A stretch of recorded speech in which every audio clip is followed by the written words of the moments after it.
just before we start, I'd like to mention the sponsors who made this webinar possible. Biosustex Desiderata, Kima Sustain, Park, and Mistra Safechem, the first 4 programs being funded by the European Union, and the second being funded by the Swedish Environment Ministry. So thank you to these sponsors who help us develop the methodology and also share it with a large number of people. Now we give the floor to Amanda Lundberg, who's a consultant and researcher at IVL, and she's working with topics related to toxicity parameters in S-LCA and legal requirements of chemical products on the global market. Amanda has been involved in the ProScale activities, has been very instrumental in them, and is its coordination since 2022. So give us some updates, please, Amanda. Thank you very much, Genevieve. And I will continue this webinar by giving you a brief introduction to ProScale methodology. So when using ProScale, you will calculate a ProScale score, which should be interpreted as an impact potential serving as a risk value. The ProScale score builds on a multiplication of process-specific, substance-specific, and product system-specific parameters, which in other terms translates into a multiplication of an exposure estimation and a toxicity indicator. How these exposure estimations are derived and what toxicity indicators that are used in each module will be presented in this main block of the webinar. The ProScale for Worker module should be used for assessing direct exposure related to human toxicity potentials to workers and professionals. Since the Workers module has been around for some time now and has been presented in both previous webinars and in conferences, I will not go too deep into it now. But as you can see on the slide, the ProScale score is derived by multiplying the hazard factor, the exposure concentration factor, the person-hour factor, and the mass flow. I will briefly cover the HF later, and Pearl Nemeth will talk more about it as well. The exposure information used to derive the ECF comes from Tier 1 exposure modeling in EasyTalk targeted risk assessment, which is a recommended tool in the ECHA guidance for occupational exposure assessment. The exposure concentration in EasyTalk Tier A depends on the process conditions, which is determined by a process category, PROC, and the substance, vapor pressure, and dustiness. The ECF is not related to the throughput of the unit process under assessment in order to allow a meaningful aggregation along the life cycle. Therefore, a person-hour factor was introduced. The PHF connects the ECF to the unit process, transforming the potential exposure concentration to a dose so that the ProScale score can be related to the functional unit. And the mass flow represents the amount of a specific substance per unit process. One recent improvement of the Worker module is a clearer guidance on how to handle the ProScale modeling of end-of-life processes. The current ProScale guidance gives some help in terms of how to handle end-of-life processes.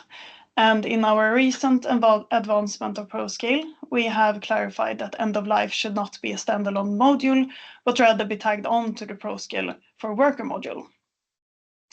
Additionally, the upcoming guidance will provide some recommendations for parameters to choose from, including newly calculated person-hour factors for incineration, landfill, and recycling processes. And the hazard factor is derived from a hazard banding, which reflects the severity of the health effects. It is based on the globally harmonized system of classification and labeling. And the decision to apply hazard banding in ProScale was mainly motivated by the increasing use of control bandings worldwide. As there is no consensus of control banding tools, the ProScale consortium carefully considered the available tools and came up with a grouping of age phases into 5 ProScale hazard classes, A to E, where A represents the lowest hazard and E represents the highest hazard. And that was my brief introduction to the hazard factor and to the ProScale methodology. So I am happy to leave the word to the next speaker. Thank you, Amanda. Very good introduction. Now, Pearl Nemeth will introduce us to the incorporation of CLP hazard classes into the ProScale worker hazard banding. So some more details compared to Amanda's presentation. Pearl is an associate director in circularity and value chains transformation, and she's based in the UK. She has over 15 years experience in chemical regulations and policies, and has been a significant contributor to the development of the ProScale method in the past few years. Go ahead, Pearl. Thank you, Genevieve, and good morning, everyone. So my name is Pearl Nemeth. I work for the Sustainability Consultancy and Thesis Group. We have been representing one of the consortium members, Kingspan Insulation, in the ProScale consortium since it was established. And as Genevieve introduced, I was invited today to give you a very short introduction on how the new CLP hazard classes have been incorporated into the ProScale hazard banding from a human health perspective. So first of all, I thought, thank you. First of all, I thought it would be important to explain very briefly why the new hazard classes have been implemented into EU law. The Chemical Strategy for Sustainability that was adopted under the Green Deal and aimed to be the EU's roadmap for to toxic-free environment, concluded that the strengthening of the CLP regulation would enable a better identification of the most harmful substances, in particular those that cause long-term, irreversible or diffuse harm.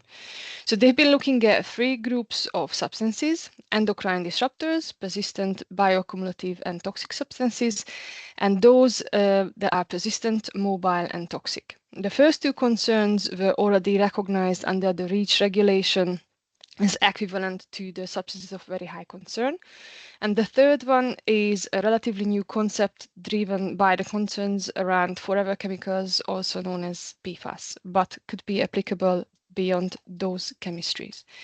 So formalizing these concerns as official hazard categories under the CLP regulation allows the regulators to better identify and address the risk arising from these type of substances.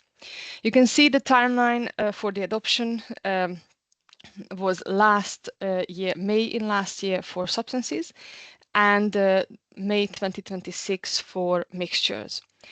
The consortium agreed that it is very important to maintain the consistency with this core EU regulation that defined the hazard classes. Therefore, we decided to update the ProScale hazard bands. If you can go to the next slide, please, then we can just quickly see how this looks like. With regards to endocrine disruption, you can see that the more stringent category 1 hazard was incorporated into the highest ProScale hazard band, band E, and the second one to the next one, band D. So this is consistent with the idea that endocrine disruptors are considered substances of very high concern, so should be in the same band with carcinogenic, mutagenic, and reproductive toxic substances. And if you can just go to the next slide, then you can see how this looks like in terms of persistent, bioaccumulative, and toxic substances. So these are also considered substances of very high concern, and there is no sort of hierarchical differences between PBTs and VPVBs, which is the very persistent and very bioaccumulative substances. So they are both included in the highest hazard band, band A. And because PMT and VPVM hazard classes were considered predominantly environmental categories, we integrated into the ProScale E hazard bands, so you won't see them into this ProScale worker hazard banding system that is representative for the human health categories. So that was all from my side, and thank you for your attention. Thank you very much, Pearl. We're now moving to a part where, how does it work in practice? Therese Kärnman will introduce us to a ProScale test case applying all these new elements. Therese is a consultant and researcher at IVL, and she specializes in chemicals legislation, LCA, and SSBD. And Therese has been involved in ProScale activities since 2021. Therese? Thank you. I will continue this webinar by presenting the test case. And the test case that we selected has its origin in the research program PARC, Partnership for the Assessment of Risk from Chemicals, where a number of tools were tested for the purpose of use in SSBD assessments under the European Commission Safe and Sustainable by Design framework. Now the slide is wrong. Yes, thank you. The tools were applied to a fictive case study looking at bisphenol A alternatives in polycarbonate bottles, in which very few data points were known. We approached it as it was a completely new system, and therefore the only known features were the cost numbers of BPA and its alternatives, as well as parts of these substances' life cycles. The functional unit was set to one bottle of 0.08 kilograms, washed manually 25 times before being discarded. Within the PARC case study, both ProScale for Workers and ProScale Environment were applied. However, those calculations did not include the most recent updates of these modules, nor did they include the service life module or the indirect exposure module. For that reason, we have recalculated the case study for the purpose of testing the ProScale advancements. In these recalculations, we have only focused on bisphenol A life cycle, since that was enough for testing the modules. When setting up the ProScale assessment for this case study, the system boundaries had to be clarified. We decided to have a cradle-to-gate approach, the gate being the use phase. In other words, we decided to exclude the end of life, and the reason for that is that there were too many unknowns in this fictive case study. Except for identifying the whole life cycle of BPA, it was also necessary to identify other upstream processes. Examples of such are, of course, the production of polycarbonate itself, but also additives in the polycarbonate bottle. So now I've given you a very rough introduction to the prerequisites of the case study, and now we can have a short look at the worker results. The ProScale scores from the worker, service life, and indirect exposure modules are comparable, allowing for hotspot identification along the life cycle of the studied product. These scores serve as three parallel indicators, which all can be subdivided into exposure routes. Since the endpoint in ProScale E differs from the other modules, its ProScale scores are standalone and shouldn't be compared with other modules. Even though the scores from all modules cannot be directly compared, one can normalize them per 100% impact per category, the category being each module here, and illustrate them in a diagram showing how the scores from each module is distributed along the life cycle. A start of such an example is illustrated in the diagram here, and we will continuously add to this diagram throughout the webinar, but for now we can see that which life cycle stages that has the highest score from the worker module. We can, for example, see that the result is dominated by the scores in the raw material extraction, which in turn is dominated by the crude oil extraction. Naturally, the ProScale scores in the use phase is 0, since there are no worker exposure in that life cycle stage. And with the use phase in mind, let's move on to the service life module. Thank you. Thank you very much, Therese. Pernilla, we're looking forward to hearing from you how to add a service life module. Pernilla Andersson is a consultant and researcher in SSBD, Safe and Sustainable Chemistry, at IVL. And she focuses, like many others, on LCA, chemical footprinting, and the SSBD framework. And she's been involved in ProScale activities since 2024. Thank you, Pernilla. Thank you, Genevieve. Yes, I will introduce the ProScale service life module. And in the first version of ProScale, it was possible to calculate impacts on consumers from DIY products. But of course, products can be used in many different ways by consumers, so we wanted to extend the scope and include additional consumer uses. And this resulted in what we now call ProScale service life module. Next slide, please.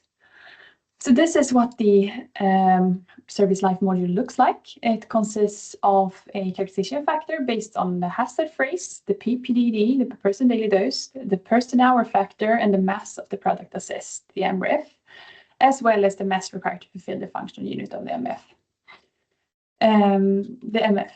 The characterization factor and the hazard factor, in the characterization factor, the hazard factor is what captures the effect and the other factors capture the exposure.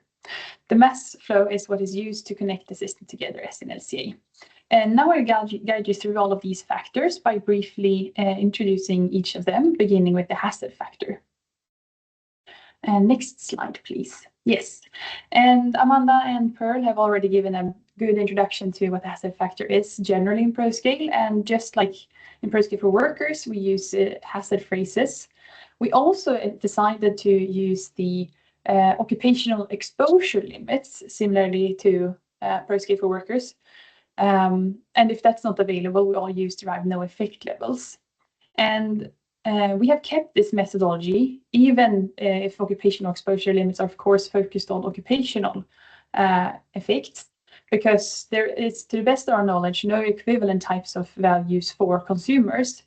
We do have the DNLs, but the DNLs are mostly used in the EU, while we want to make sure that ProScale is available outside the European Union as well. The next factor I will introduce is the PPDD, the per person daily dose. And next slide, please. The per person daily dose is based on the EasyTalk targeted risk assessment model for consumer tier A. And we decided to use this tool partly because we wanted to align with what's already in the ProScale for workers module. And also because this tool covers a wide array of products in all categories, and it uses minimal inputs to suit the needs of ProScale service life assessment. And this is important because often if you are, for example, performing an SSPD assessment, you may not have all the details and type of data that is required for other types of exposure assessment tools. And therefore, we also saw that this consumer tier A was fit for ProScale. And it also provides the systemic exposure then, of course, which is relevant here.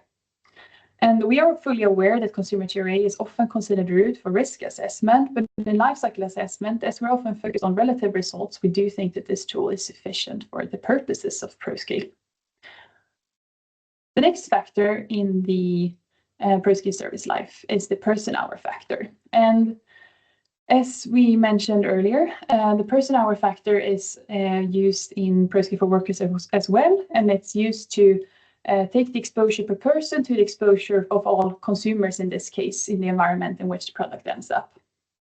And then you, of course, must ask how many people is going to be in the environment in which the product you're assessing ends up. How large is the environment? How much time do people spend there? And these are not information that we expect the LC practitioner or whoever uses ProScale, we don't expect them to know this at all stages. So therefore, we decided to simplify and give them a standardized and common basis for assessment instead. And therefore, we introduced what we call archetypal indoor environments. And they are based on normative building standards and recommendations for indoor environments.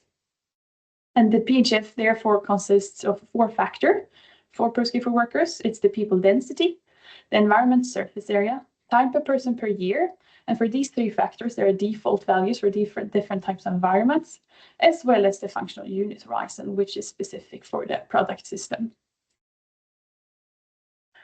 The next 2 factors I will introduce are the MREF and the MF, so the mass-related ones. And the mass flow, the MF, was captured the total mass required to fulfill the functional unit horizon, while the reference mass flow, the MREF, it represents the mass of a single product.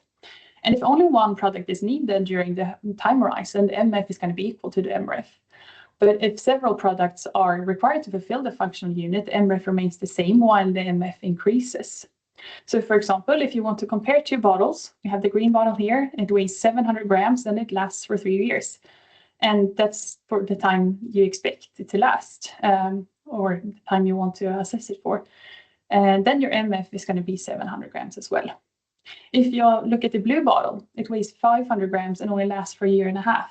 That means you will need to replace it during the expected lifetime, during the expected use, essentially. And therefore, the MF is going to increase and be 1,000 grams. So this was the ProScale Service Life module. And I will, just like Therese and the others, introduce a test case for the service life. Next slide, please. Yes, thank you. And just a brief reminder, we use fictive polycarbonate composition derived from combined nomenclature codes for table and kitchenware items for this assessment. And we do assume that there may be contamination from BPA, in this case, from the polymer production, but this is limited to the maximum allowed limit within the EU. And then I would also like to point out, next one, please. Yes. Oh, sorry. Yes, it's supposed to be the flame retardant, the row above.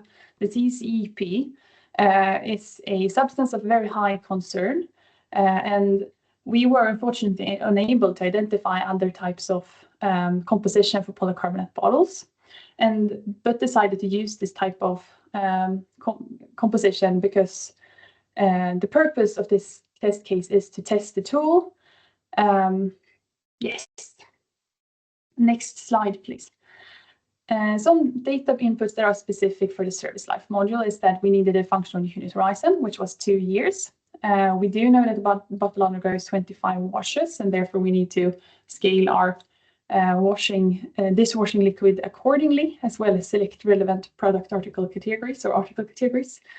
We did decide that the archetypal indoor environment should be a household when we did this test case, and that this bottle lasts for the expected functional unit horizon. So the MF is equal to the MREF in this case. The selected article categories were article category 13, plastic articles, as well as article category 35, washing and cleaning detergent, cleaning products, when we ran the consumer TRA tool. So let's have a look at the results. Yes, and as we only have one module for ProScale Service Life, of course, 100% of the impacts will be derived from this module. So therefore, we will look a bit into the contribution analysis for the BPA case.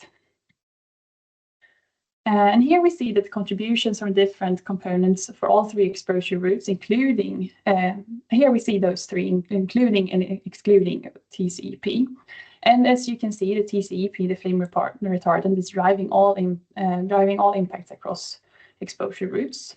However, if TCEP is excluded, impacts are driven by different substances depending on the route. So the top two columns or bars covers the inhalation.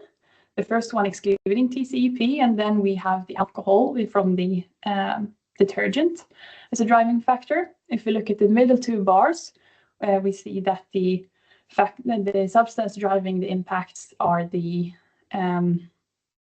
BPA, the contaminants, essentially. And then lastly, if we look at the dermal routes, the lower 2 bars, the impacts are driven by the loramine oxide and the other detergent component, sodium laurate sulfate, if the TCEP is excluded.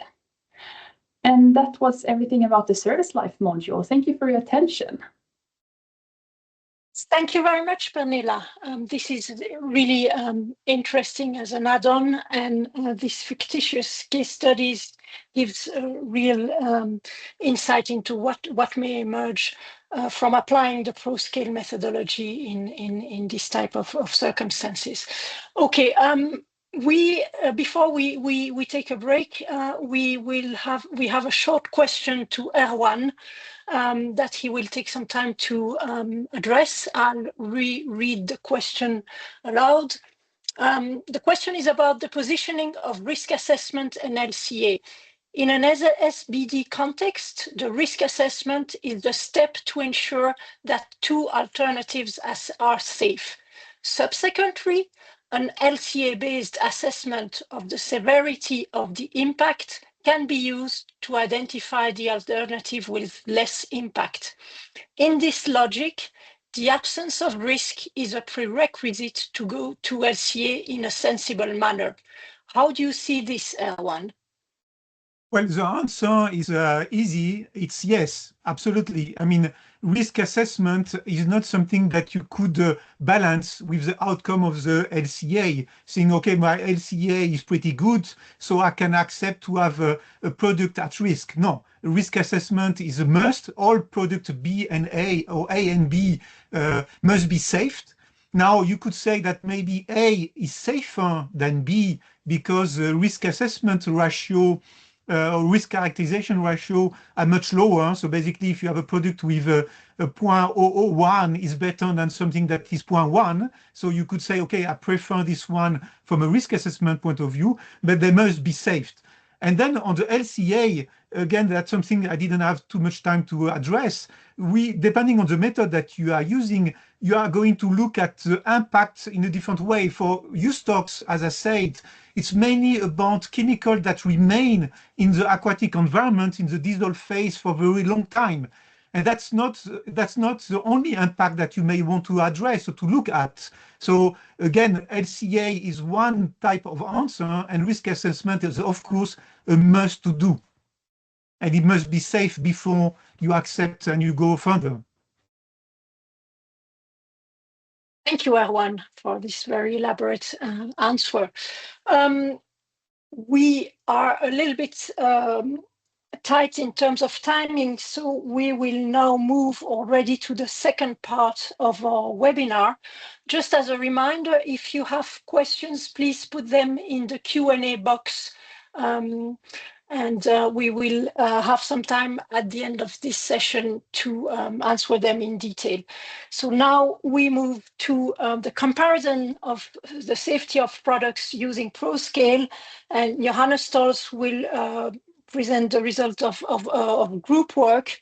Johannes is a geoecologist with a PhD from the University of Utrecht, and he currently leads the environmental risk assessment team at Henkel.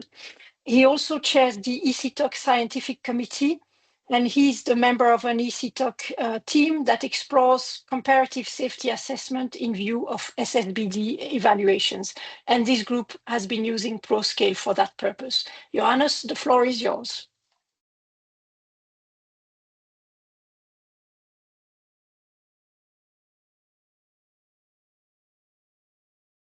Johannes, if you could turn on your camera and your microphone.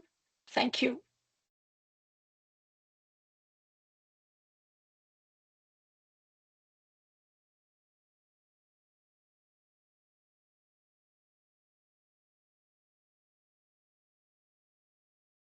Johannes, we still don't hear you. Please turn on your microphone and camera.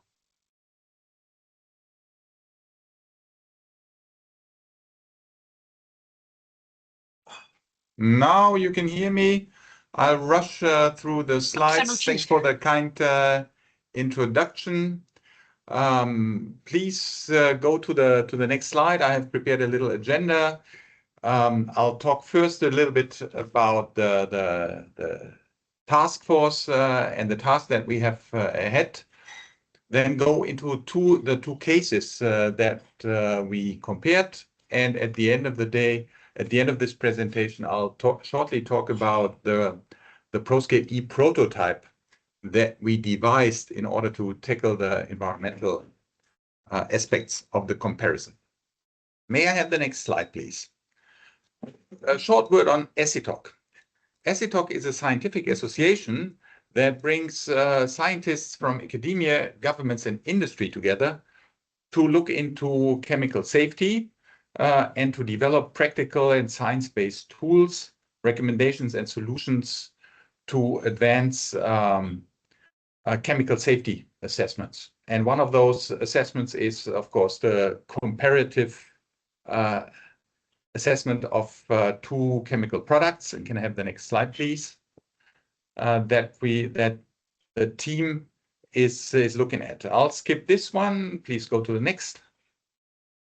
And the question that we wanted to tackle is product A safer than product B? And as Erwan just outlined, the prerequisite for asking that question is that both products are safe. And that question of A being safer than B is relevant in several contexts, such as we've heard already, safe and sustainable by design. And it's a question that we hear from the product developers in a company like Henkel. We are making products consisting of 10, 20, 30 chemicals, and it's not easy when we do replacement or we change, let's say, the composition to answer that question. The question of chemical A being safer than chemical B, it surfaced, as you've heard previously, also in the product environmental footprint project that basically triggered the development of ProScale. And it was recently tabled to ESITOC and triggered the setup of the task force on the behalf of which I'm talking to you. Next slide, please. So the process that we are looking into is we have two products. We calculate a safety score for the two products, and then it comes to the evaluation of the score. And that is, from my perspective, the basic task that we have. We need to consider what is the uncertainty in the evaluation that we have. How do we want to go ahead with weighting scores, human versus environment, dermal versus inhalation, and so on, in order to answer the question, is A safer than B? The next slide shows how we go about input information and the processing. So as input, we need the information on the composition of the products. That means we are talking about mixtures. We need to know the concentrations of the individual chemicals and their toxicity. And we need information about how the products are applied. That information is processed by basically two Excel tools. That will be the ProScale for human health and the ProScale for the environment, and we would get safety scores for human health and also for the environment. Next slide, please. I'm not going through this very cramped slide, but what you see at the end of the slide, the safety score is that we derive, sums up overall ingredients of the mixture and also overall life cycle stages. In this way, let's say it follows the life cycle assessment logic. Next slide, please. Yeah, you heard about this. The interesting thing is that ProScale was developed by companies, many of which are members of ESITOC, but ESITOC was not really never looked into scale. And so this is the first time we are looking into this. And the next slide tells you why the task force chose for ProScale. The answer is ProScale looks at both exposure and hazard.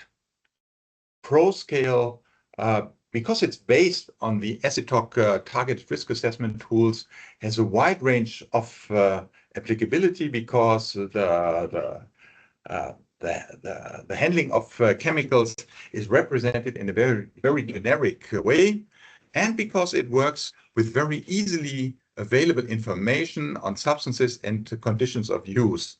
And that means we are comparing chemicals or mixtures of chemicals at the same level of information quality, which is another point where this assessment is very different from risk assessment. Next slide, please. And now we come to the two cases, and please go to the next one. We said we want to explore the sensibility of applying ProScale to answer the question, is A safer than B? And we want to do this via looking into cases so that we get a feeling of how well this works. We are still at the very beginning of our exercise, and in the next slide, I'll show you the first two cases that really show a comparison of two uses. And one is a silicone modified polymer that sealant. In that case, we consider a one-to-one replacement of a catalyst. So the old version has an organotin catalyst. The new version has a less hazardous guanidinosilane replacement, and the use scenario is really identical. So we have the same amount of product used per functional unit, and the number of substances in the mixture is also the same. The second case, please say at that slide. The second case looks at an adhesives that it used to connect water pipes, and there we are looking at two different adhesive technologies, and the use scenarios are also different. The solvent-based adhesives, you need a larger amount of chemical to do the job. As a result of this, in one case you have only 7 chemicals that are in the mixture, and the other you look at 13 substances. So these are the two cases. I think quite nice for the comparison. And the next slide shows you what the input information is, and where the information can be found. And this is basically to show you that that most of the information can be found in publicly available sources. You don't need to go to very much depth in retrieving the input information for the analysis. Next slide, please. Please skip this one, go to the next one. This is already the result, and you see the result. You see the PVC pipe adhesives and the sealant example. You see results one time for the concentration banding as it is currently foreseen in the ACITOC TRA, and you see another set of results that has been obtained by looking in the concentrations in a linear manner. You need to be aware that the ACITOC TRA has been devised for risk assessment purposes, and one of the elements of conservatism that has been included in that tool is that concentration banding is used, means concentrations are not used linearly, meaning when you're quite some below of one concentration band, you get a default factor, and that means that the concentration may be over the impact of low concentrations may be overestimated. And so when you compare the results from concentration banding to the linear concentration, you see that numbers are lower in the linear concentrations. And that is particularly true if you look at the SMP at the sealant example. There we have significant decrease, and that is because for the sealant, the score is dominated by ingredients that are present in the mixtures at low concentrations, both below 1%, and then you get quite a bit of skew of the result. And from that perspective, please go to the next slide. The ACITOC recommendation for using for going ahead for comparing two products is to get rid of the conservatism that is in the concentration banding, and instead work with the concentrations in the products in a linear way. So that is one of the outcomes that we have currently arrived at. May I ask you to go to the next slide, please? Now we are at the ProScale e-prototype. So new idea. Again, the score. How is the score derived? The score is takes into account the concentration of the ingredients. It takes into account the biodegradability. It takes into account the release factor. That means how much of the chemical enters the environment when it is used, and it takes into account the hazard score. Next slide, please. So it's relatively rough. Oh, and the next one, please. Apparently, slides have been switched. So it's the tool is relatively simple, also a bit crude. And here you see what the input is. You enter the amount of amount used per functional unit, 3 grams for this type. You take a look at which emission estimation you want to use it, and those emission estimations are available via the use maps. You can find them on the ECHA web page. And then you enter the ingredient concentration. You need to have the hazard phrase for the environment for acute and chronic. Though this information can be taken from the safety data sheet. You see here in this example, we don't have hazardous ingredients. The information on biodegradability is in the safety data sheet, and also the substance types. That is a bit of expert judgment, but I think that should not be such a big issue. Next slide, please. Here you see what the result is. Because the hazard scores are 0 everywhere, also the safety factor is 0. And the next slide, please. That is something where we ask ourselves, do we want to keep this? Because hazard factor being 0, coming to a safety score of being 0 is maybe not what is helpful in identifying safer alternatives. So please go to the next slide. We are proposing to introduce a score for non-classified substances in addition to the hazard scores that you see here. Maybe one word on this table. You see here hazard scores.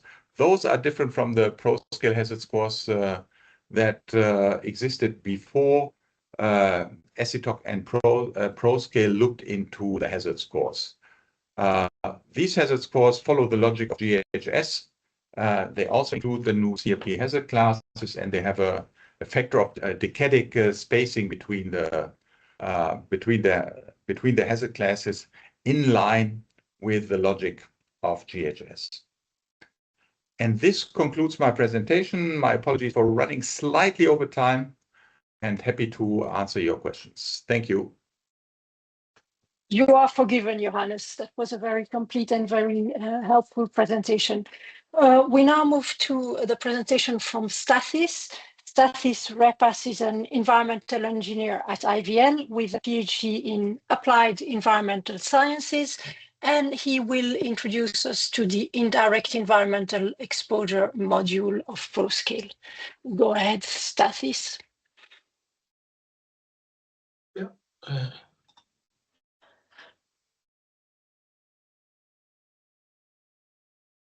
Yeah.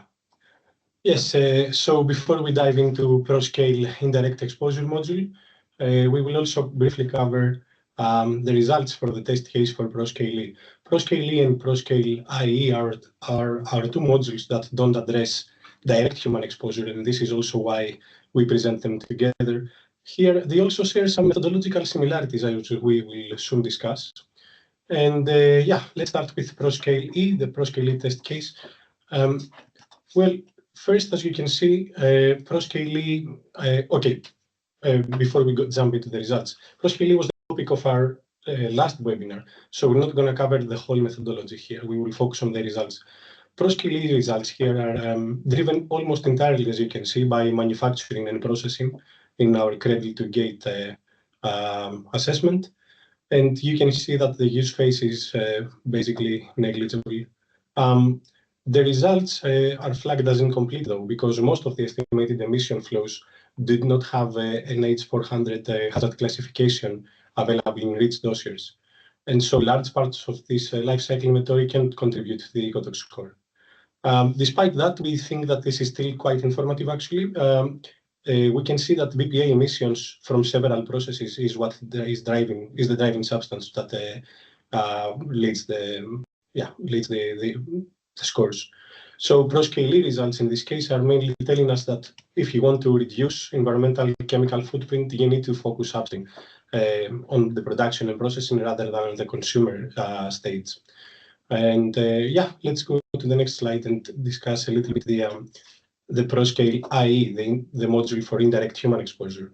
And here you can see that this module again is following the typical combination of a hazard phrase, the mass flow, a dimensionless factor for the environmental release fraction, which is derived from the relevant environmental release categories. And it covers here exposure via inhalation, drinking water, and food ingestion. And for food, we consider uptake into food via water and soil.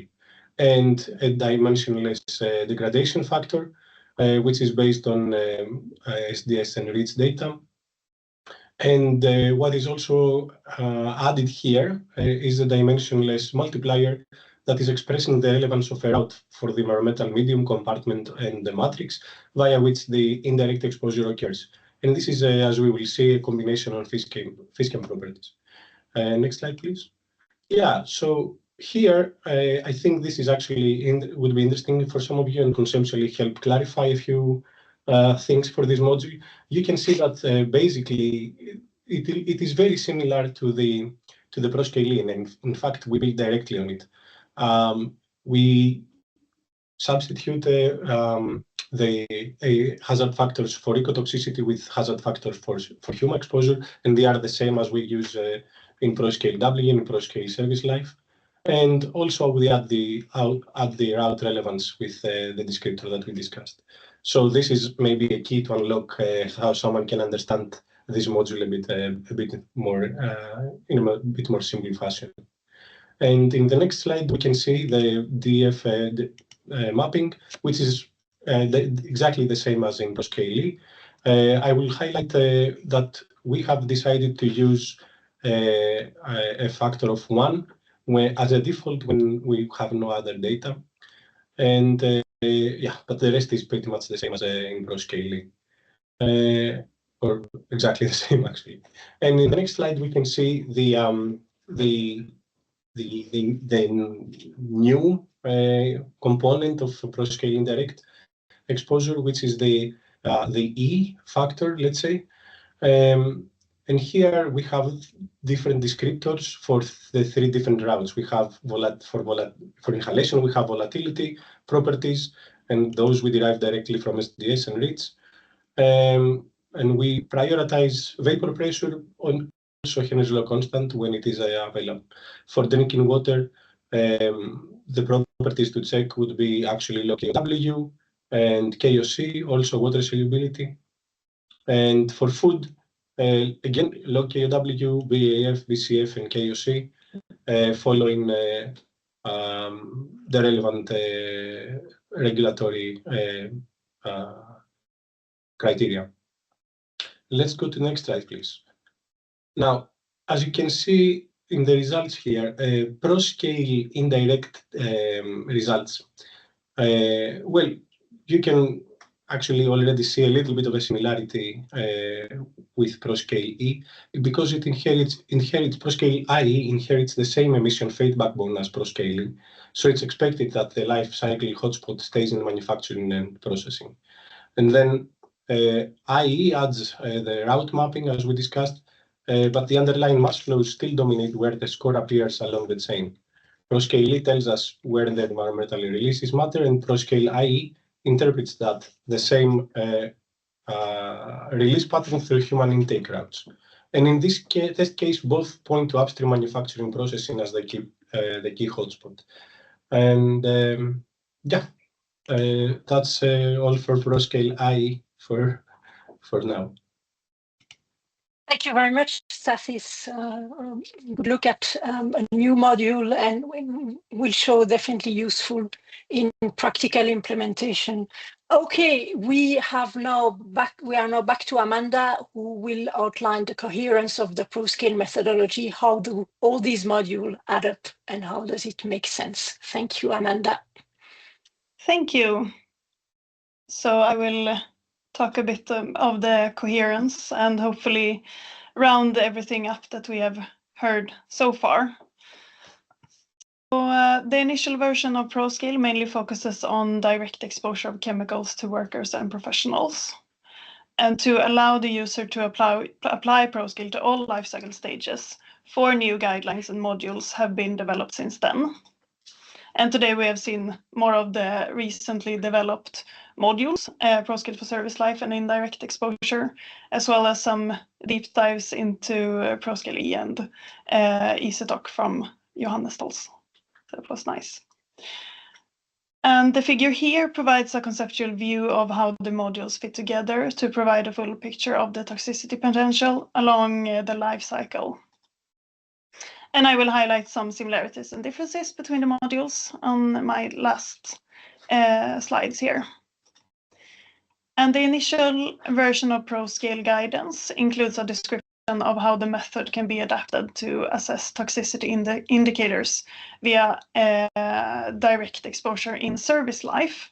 However, that procedure is complex and requires data that is difficult to obtain, which goes against the fundamental values of ProScale, which is to be an easy-to-use tool with low to moderate data requirements.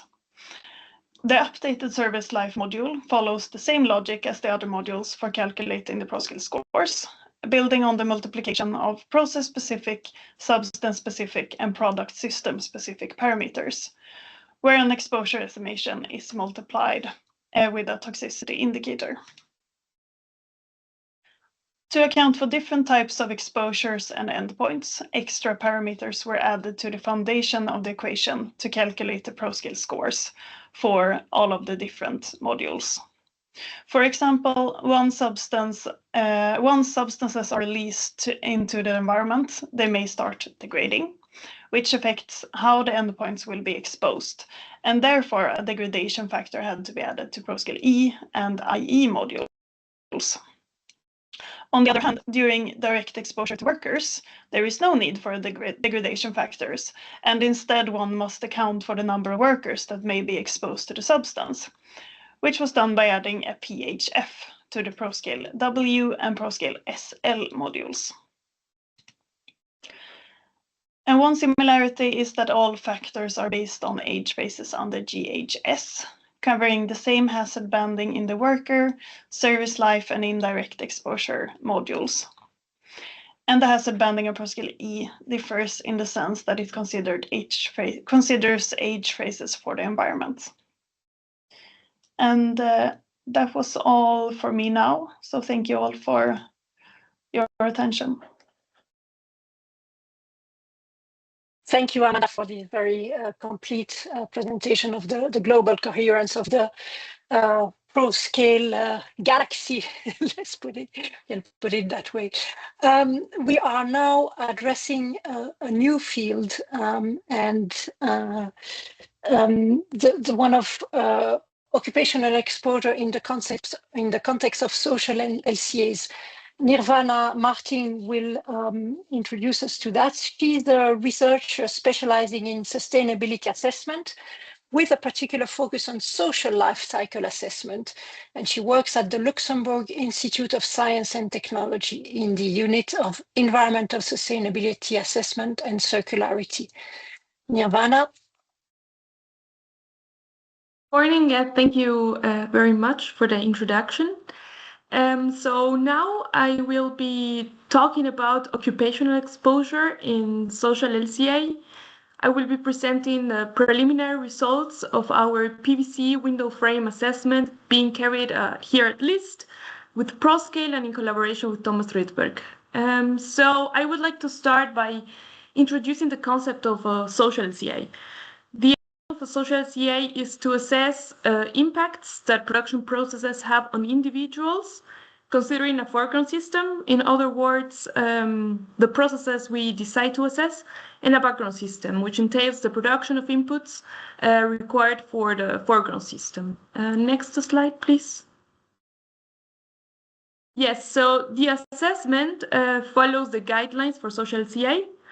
These were originally developed by the CTAC and the United Nations Environmental Programme in 2009, most recently updated in 2020, and the newly published in 2024 ISO standard.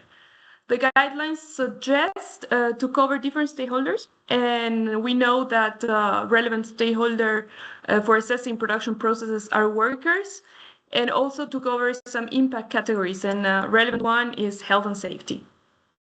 Next slide, please. So a little review of occupational health coverage in LCAs and social LCAs allowed us to identify some authors who have addressed the research question of how to assess occupational health in LCA. First, we found the work of Fiofrida et al., who proposed psychosocial risk factors, in which the odds ratio is used to quantify the relationship between working conditions and human health. For example, they addressed whether exposure to specific working conditions during the cultivation of a specific crop leads to musculoskeletal disorders. Then we found the work of Scanlon and other papers of their colleagues who calculated the work environment DALYs for various industries. As you might know, the DALYs are known as the burden of disease. In simple terms, one DALY is 1 year of healthy life lost as a result of death or disability. And in this paper, they link health events at work, like injuries, to damage to human health. Then we also found the work of Hugebrechts, quite known in the environmental LCA, who models the cause-effect chain linking chemical exposure to human health damage, using also DALYs as the final step to reach the endpoint. And in this work, we use ProScale. Why? Because it is, we found it interesting because it's a near-field exposure tool that assesses human toxicity for workers exposed to to chemical substances. And we decided to explore ProScale through its application to a case study on PVC window frames. And this was done within the project Circumstain and IMEC. Please, next slide. So the objective of the case study was to identify the substances with the highest toxicity risk to which workers are exposed during the production and recycling of PVC window frames. Next slide, please.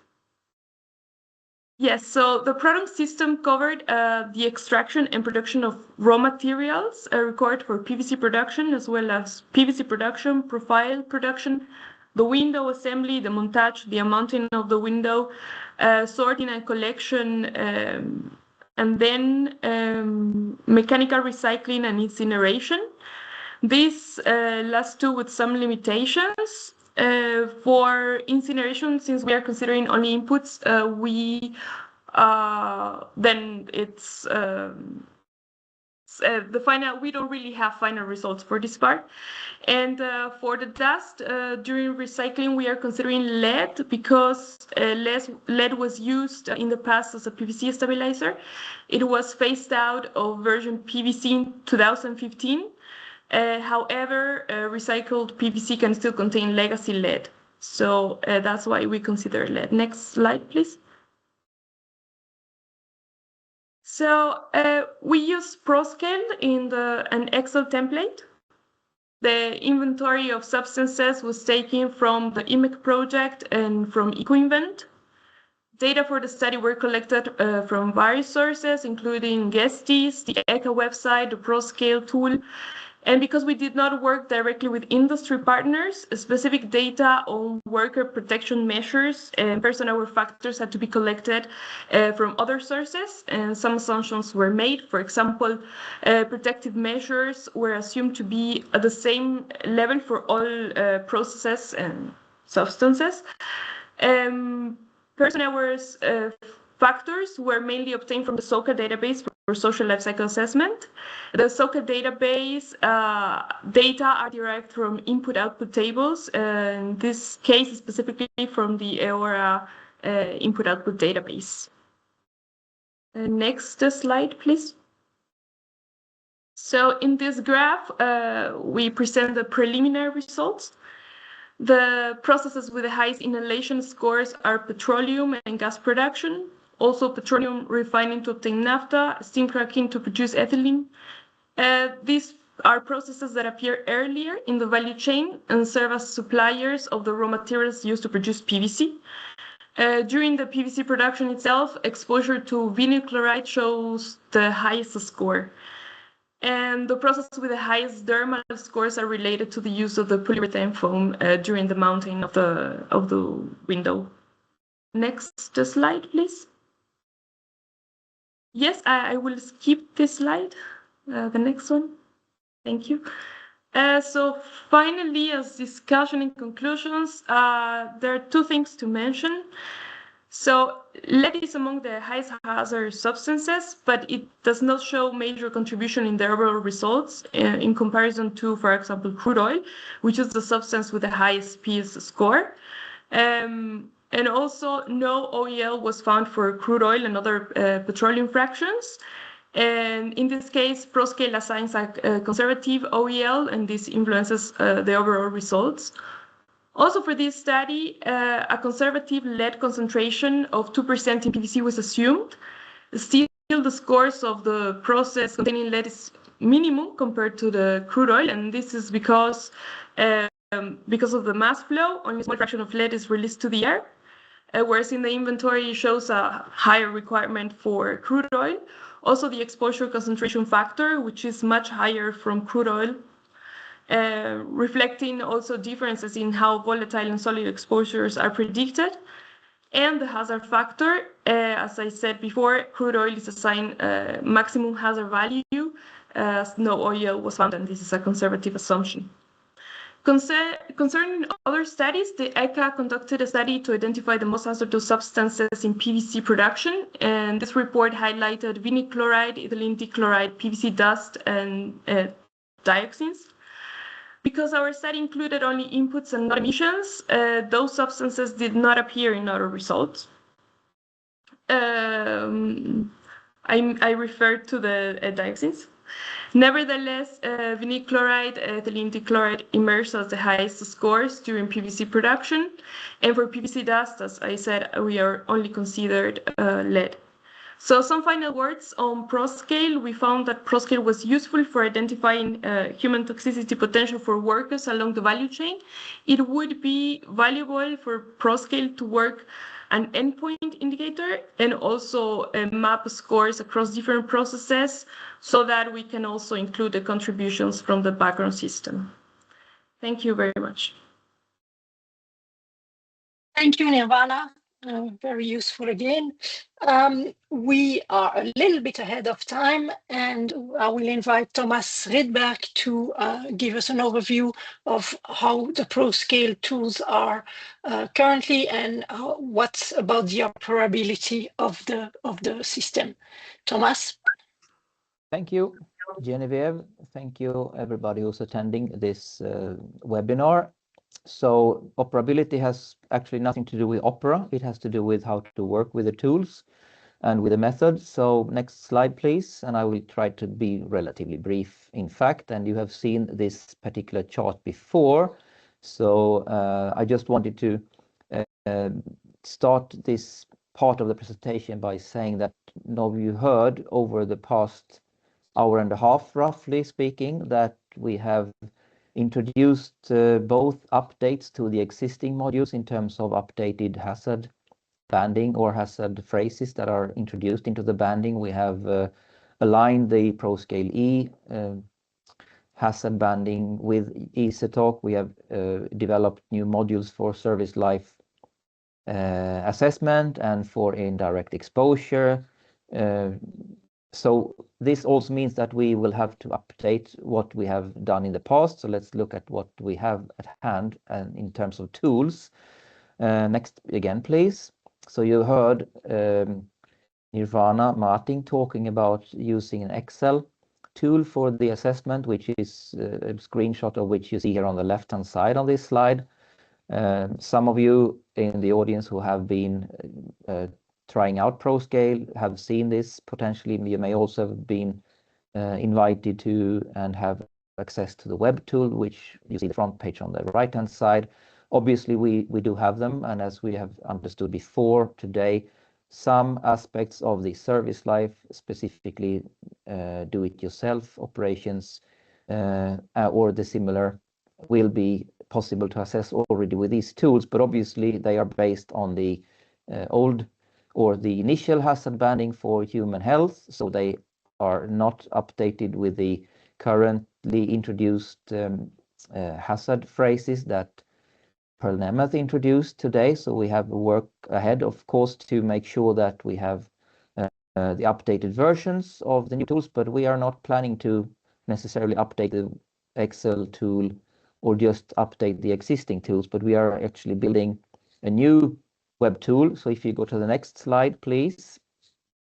It doesn't really make sense to try to show anything so far. It would just be a mess, obviously, to try to show something in live here, but you can see here an example screenshots of the web tools. We are still not exactly sure what the color coding will look like, obviously, but of course the information that will be contained here will correspond to what has been there before.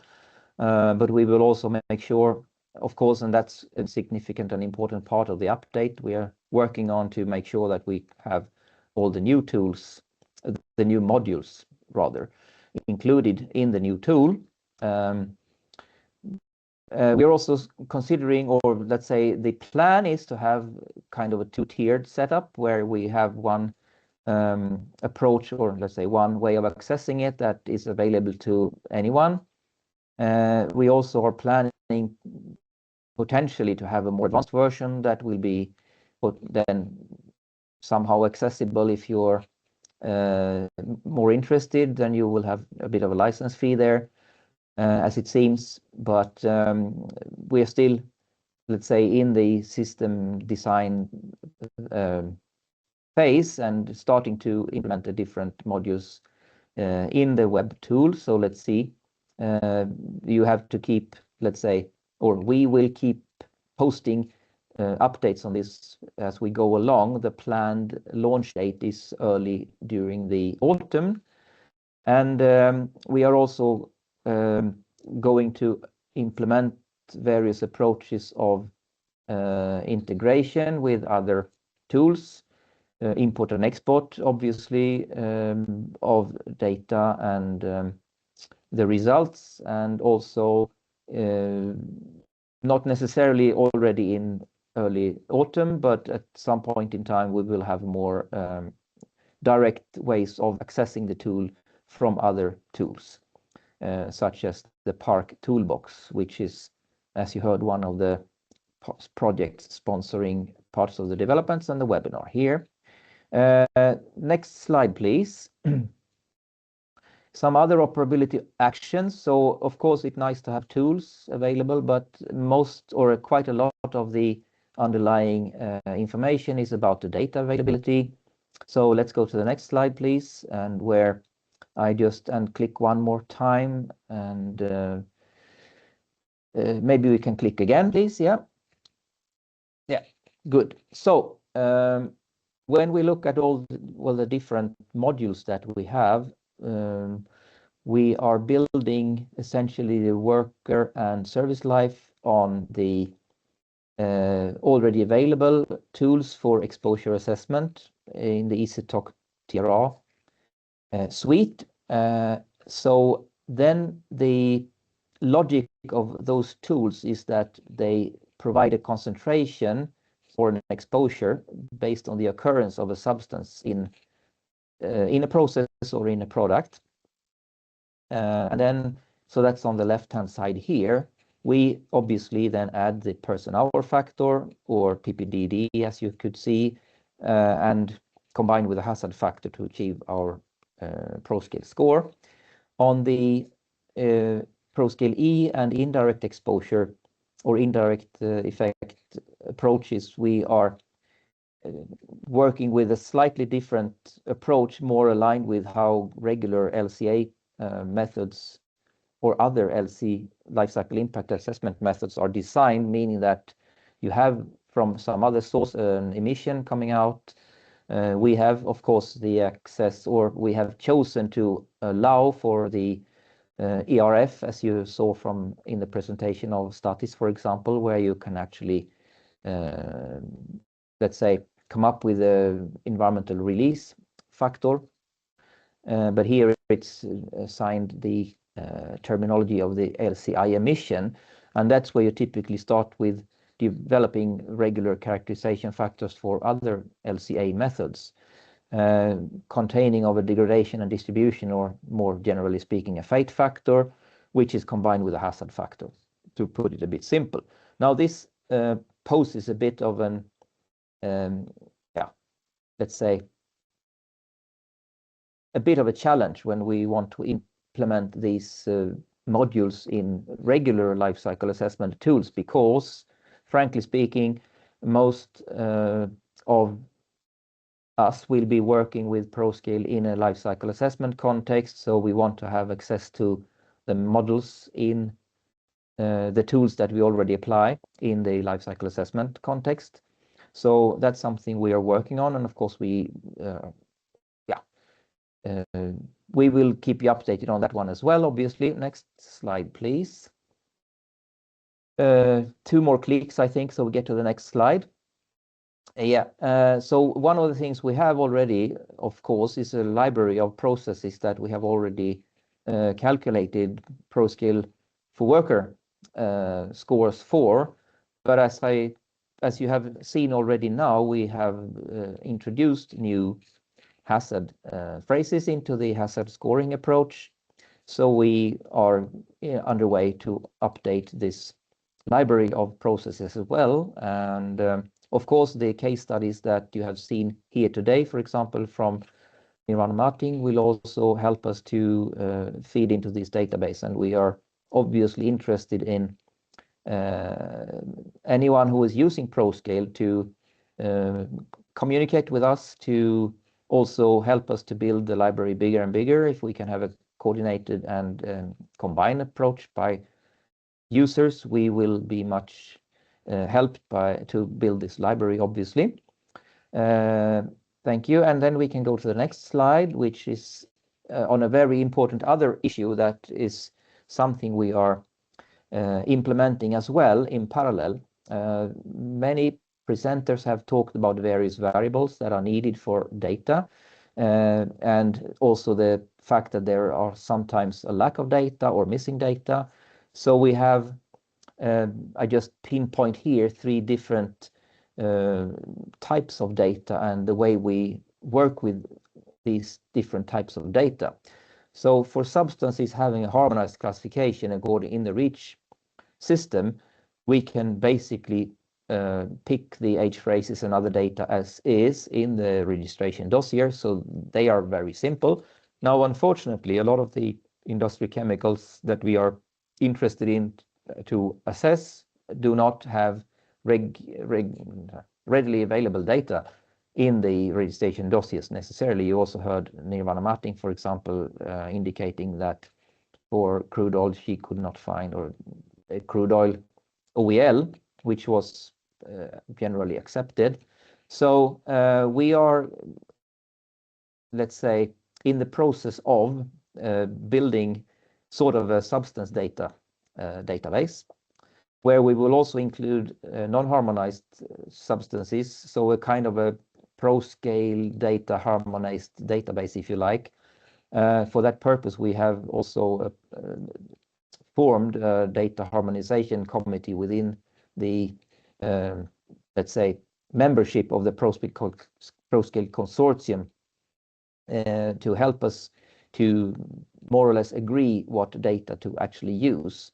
And the same also applies when we have registered substances that are not, or sorry, not registered substances for which there are no data available.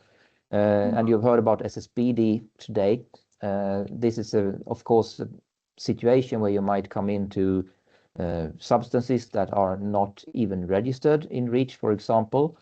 But we are working in the MISTRA SafeChem program on building a recommendation hierarchy, maybe you can call it, and guidance what to do with such data.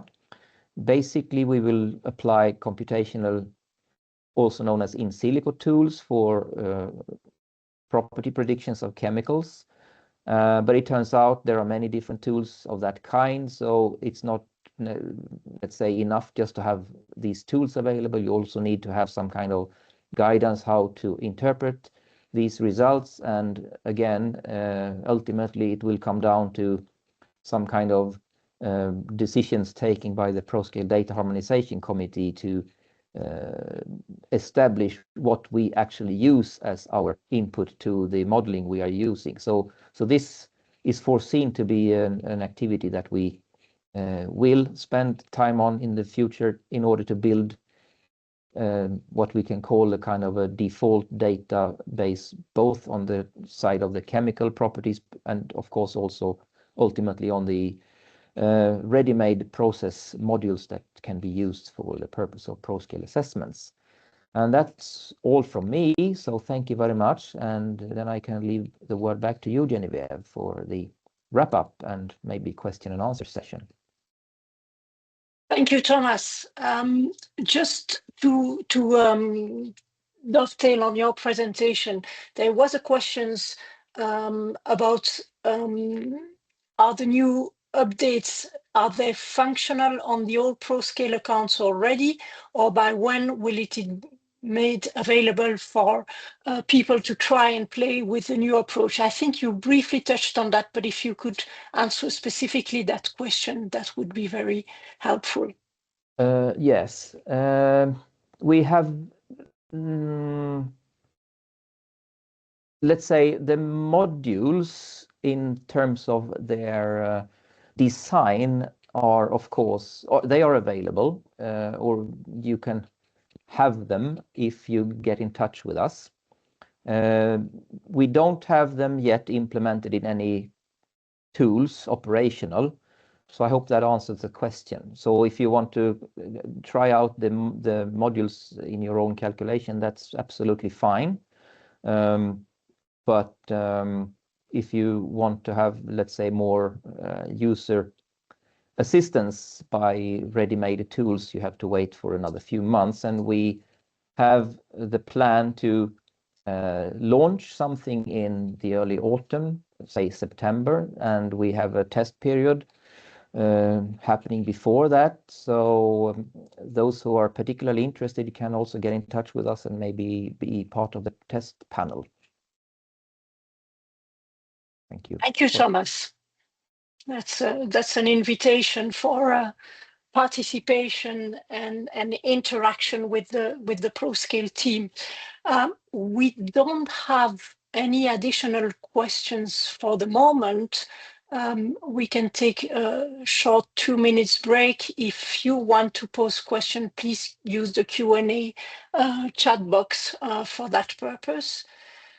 Let's take 2 minutes and then we'll see if there are additional questions. Maybe Amanda, you can put the previous slide on screen with the information about how to contact ProScale.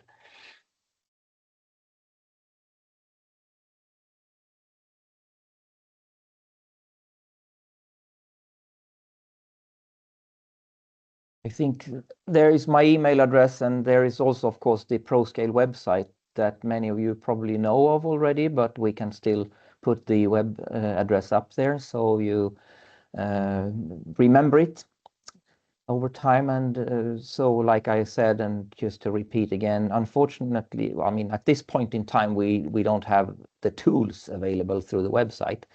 The modules and the design of the modules are ready in the sense that you've heard about them today and how they are designed. So we can, of course, help you with further testing and applying your specific cases. So welcome anyone to get in touch with us. If you go to the website there, you can also find contact details to me and to Amanda, I think, predominantly, and we are your main entry points to other experts that we will be able to reach out to, obviously. But of course, if you want to reach to any of the specific experts at IVL who have been involved, and you have seen many of us here today who are working in the ProScale developments, feel free to reach out to any one of us directly. Okay, thank you, Thomas. Well, I don't see any additional question. I think we've covered a lot of ground today, and I'd like to thank the speakers, of course, the sponsors for this webinar, and also you all participants. We had a good number of attendees. And as a form of conclusion, as you've been seeing throughout this webinar, ProScale is a constantly evolving methodology, and it now has developed a wide range of tools with the aim of facilitating toxicity assessments in the context of LCAs.